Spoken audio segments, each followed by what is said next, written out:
The January 6th hearings resume today. We'll share a preview of what's to come, plus more bad news for parents why the Abbott baby formula plant has shut down again. Good afternoon. Welcome to News 3 Now at noon. I'm Mark Kane. Juneau County was one of the areas hardest hit by severe weather. The mayor of Mauston issuing a disaster declaration overnight. The National Weather Service is out surveying the damage today. Our Josh Spreiter has the latest from Mauston. We're coming to you from the south side of Madison today, where crews will be picking up the pieces after that severe weather moved through overnight. You can see debris like this scattered across the area. This piece of the power pole actually found across the street in the parking lot of the Mile Bluff Medical Center. You can see where this storm moved through. To my right, you have the Juneau County Fairgrounds along with the Veterans Memorial Park here, the baseball fields. The bleachers, the fencing, all taken out before that storm moved across the street here, Highway 58. You can see the power poles and trees that were snapped off before that storm rolled closer towards the city of Madison itself. The parking lot covered in a lot of debris. Now, this disaster enough of a situation that Madison's mayor has declared a disaster for his community. The Wisconsin Emergency Management Team will be stepping in now to help those local and state authorities here in this community as residents here are picking up the pieces. Reporting in Madison today, I'm Josh Spreiter, News 3 Now. And we will keep you updated on more storm reports as the National Weather Service is out surveying throughout the day. Let's head to the Weather Center now. Julian Seawright has a look at certified most accurate forecast. A little more quiet today. Much more quiet, and we're going to start by just taking a quick look at the storm reports that the National Weather Service has pretty much given us throughout the last 24 hours. So the storms, as you note, are from north to west, but really the center of seeing a lot of that wind damage was mainly in areas just north of the Dells and especially over towards the eastern side near Green Bay as well. But over to Mauston is where we're really keeping our eye on for that potential of a tornado that is being surveyed by the National Weather Service later into the rest of today. Hopefully we'll get a confirmation on the status of that. But right now, blue skies, and it's going to be blue skies for a while. Plenty of sunshine here kicking off our afternoon, 83 degrees for us, and as we get in throughout the next few hours, it's going to be relatively warm, so make sure that you're enjoying the warm yet quiet day that we have, but it's also on a breezy side, Mark. All right, Julian, thank you. Here's a look at Madison Gas and Electric's latest power outages. As of right now, more than 160 customers are without power. Earlier today, that number was up to 1,600 after a tree fell on some power lines in the Shorewood Hills area, but that issue was quickly resolved. More trouble for the Abbott baby formula plant in Sturgis, Michigan. Severe storms led to flooding inside the plant. In a statement yesterday, Abbott said it once again has stopped production of its EleCare specialty formula, this time to assess storm damage and clean and resanitize the plant.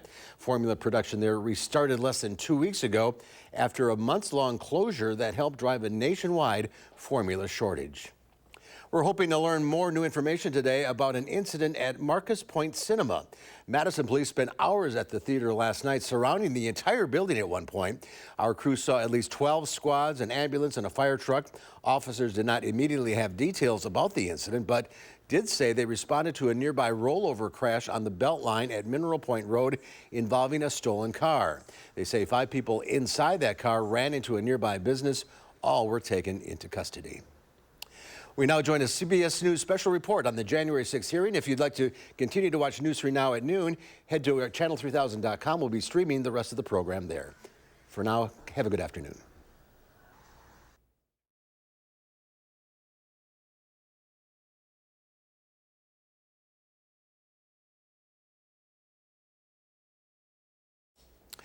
Welcome back. A Dane County judge has issued a new ruling against Michael Gableman, the investigator hired by Republicans to look into the 2020 election. The judge accused Gableman of unprofessional and misogynistic conduct.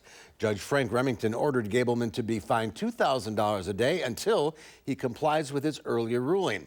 He also determined Gableman violated his oath as an attorney following his, quote, disruptive and disrespectful appearance in court last week when he scolded Judge Remington while on the witness stand. Afterwards, Gableman was held in contempt for refusing to answer questions under subpoena in the courtroom.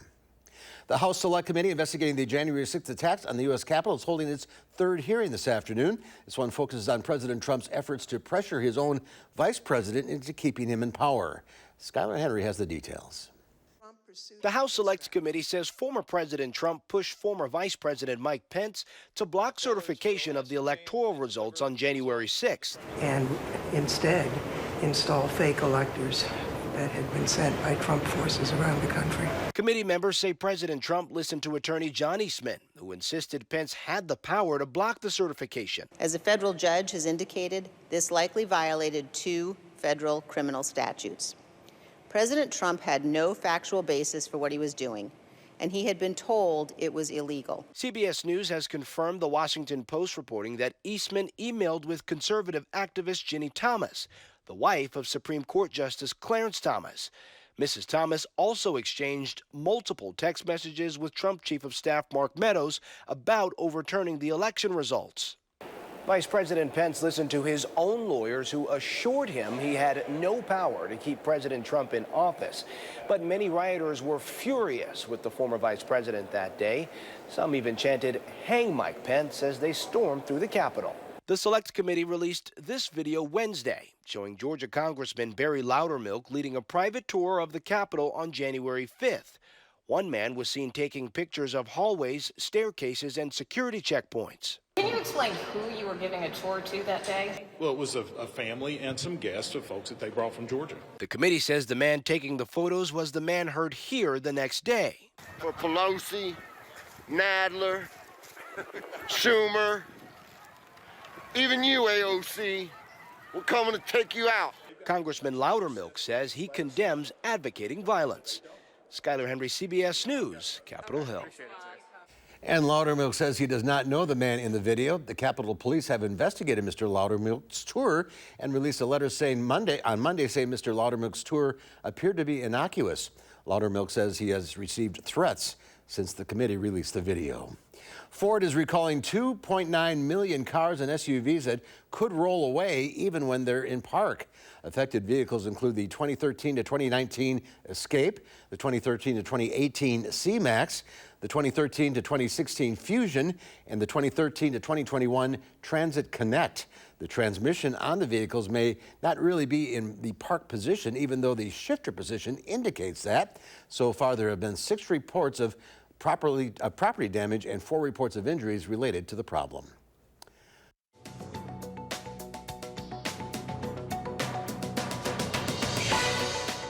Wall Street cheered the Federal Reserve's latest salvo aimed at taming inflation. The last time the Fed raised rates by 3/4 of a percentage point was in 1994. The moves come in the wake of last week's government report showing inflation above 8%, heights not seen since the early 1980s. The Fed is hoping to slow the economy, but without causing a recession. The central bank signaled a similar increase may be in store when Fed governors meet again at the end of July. Ford Motor Company is recalling 2.9 million vehicles that may roll away after being put in park. There have been 4 reported injuries. The recall involves vehicles made between 2013 and 2021 and includes some C-Max, Edge, Escape, Fusion, and Transit Connect models. Owners of affected models will be notified starting June 27th. And anyone wondering where's the beef will soon be able to find it in this meat vending machine outside a Sacramento, California butcher shop. After the wraps are taken off the machine, customers will be able to tap the type and quantity of prepackaged meat that they want, swipe their card, and head off with their purchase. The machine is aimed primarily at customers who want to buy something outside the store's normal business hours. That is your CBS Money Watch report. For more, head to cbsmoneywatch.com. At the CBS Broadcast Center, I'm Matt Piper. At the noon hour, the Dow Industrial is down 674 points, the NASDAQ off 414, the S&P 500 down 121 points. Well, many Americans are back to shopping the old-fashioned way, in person. Last month, online retail sales rose 2.2% compared to May of 2021. According to MasterCard, however, in-store purchases jumped up 13.4%. Some analysts say inflation is playing a factor, causing some customers to shy away from buying big-ticket items like furniture, which is often bought online. Another reason for the rise in in-store shopping, many people want to get outdoors after being largely locked inside their house during the pandemic. Well, the storms have passed and we could be en route for a nice Father's Day weekend. Julian will be back with the forecast in just a bit.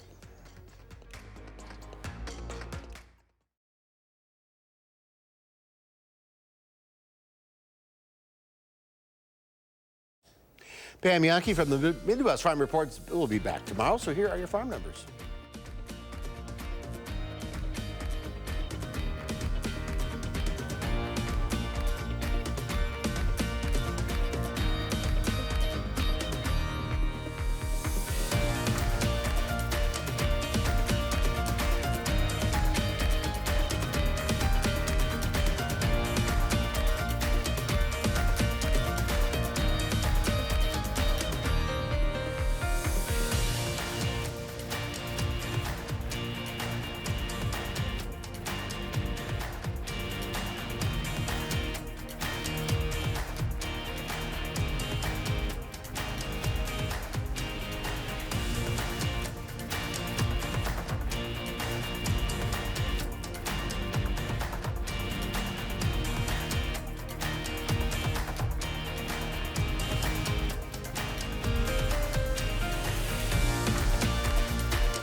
Almost 40 million Americans live with migraine disease and headache disorder. That's according to the National Headache Foundation. June is Migraine and Headache Awareness Month, and Wendy Gillette has the latest on research and treatments. Sun and heat can be triggers for headaches and migraines, according to the American Migraine Foundation. In addition to throbbing head pain, migraines can include nausea, vomiting, and sensitivity to light and sound. They can last from 4 to 72 hours, and they're 3 times more common in women. Researchers believe there is a genetic reason why 1 in 6 people experience migraines. They can be triggered by stress, anxiety, hormonal changes, bright lights, lack of food, water, or sleep. Treatments include several FDA-approved medications and behavioral changes like exercise, relaxation techniques, eating regularly scheduled meals, and sticking to a consistent sleep schedule. A study in the British Medical Journal last fall found switching to a plant-based diet packed with dark leafy vegetables helped a long-time migraine patient when no medications helped his pain. To prevent a migraine in the summer, experts say stay hydrated, wear hats, and use umbrellas, and always wear sunglasses with polarized lenses. Botox injections and lidocaine infusions are also shown to be beneficial. A recent Danish study finds people who suffer the most from headaches and migraines are those who take nothing for their pain and those who use painkillers on a daily basis. Researchers believe those are the under and over medicated populations and say patients should stay in communication with their doctors to keep their symptoms at bay. Wendy Gillette, CBS News, New York. And here's Julian now with the weather. Speaking of headaches, yesterday sure was one. Yeah, that's right. It was one yesterday as we were really discussing for hours just all the storms that swept through much of Wisconsin for us. And on top of that, here's a look at the last 24 hours, just the storm reports and damage reports that we had received from the National Weather Service that has been confirmed.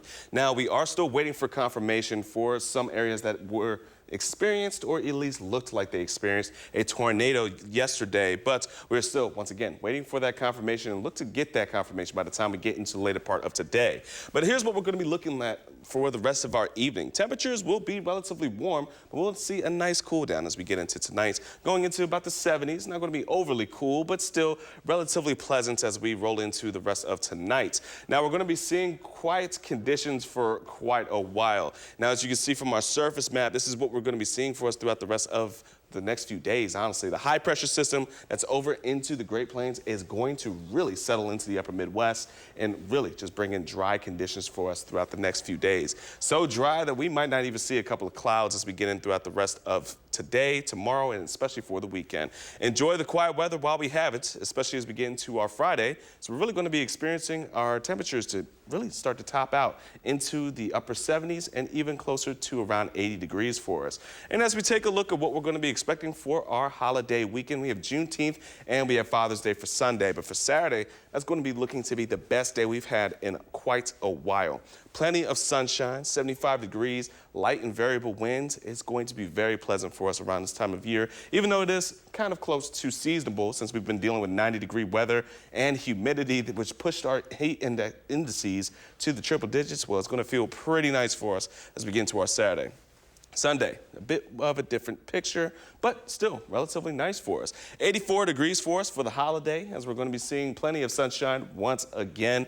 Warm, mostly sunny, going to have to love it. But our three things we're going to need to know, it's pretty simple. It's a pretty ho-hum or even boring forecast for us, but got to love it either way. The fact that we just have quiet conditions, dry conditions, and before we get to the warmth, it's going to feel really nice for us, especially after the headache that we've had for the last 3 days. And as we get into the rest of this weekend, it's going to be quiet for us, plenty of sunshine, dry. Temperatures will be in the 70s and 80s. But the next week, we are going to start to see some transition. Now, enjoy it while we have it, because that transition is going to be quite a rude awakening, and also just bringing in the heat as we get into the first day of true summer, which is going to be next Tuesday. We're going to see those temperatures climb into the lower to middle 90s, and humidity will return, which is going to be bringing us back to feeling heat in the seas that could be into the triple digits once more. Then afterward, we have a couple shots of seeing some rain or even a chance of some thunderstorms that will be relatively in the later part of next week. But until then, just note once again, the next 4 days are going to be relatively awesome for us, especially after all the weather that we have been dealing with in the past 3 days. I kind of see this as much of a gift, because now we're not looking at severe thunderstorms and, having to have wall-to-wall coverage for 3.5 hours, Mark. Yeah, absolutely need a break. Got the car wash this morning. We're good to go. Absolutely. All right. Thank you. Thank you, Julian. There's more to come on News 3 Now at noon. Up next, let's see what Howard's working on in the Mr. Food Test Kitchen. We're taking a test today, but don't worry, you won't need a number 2 pencil.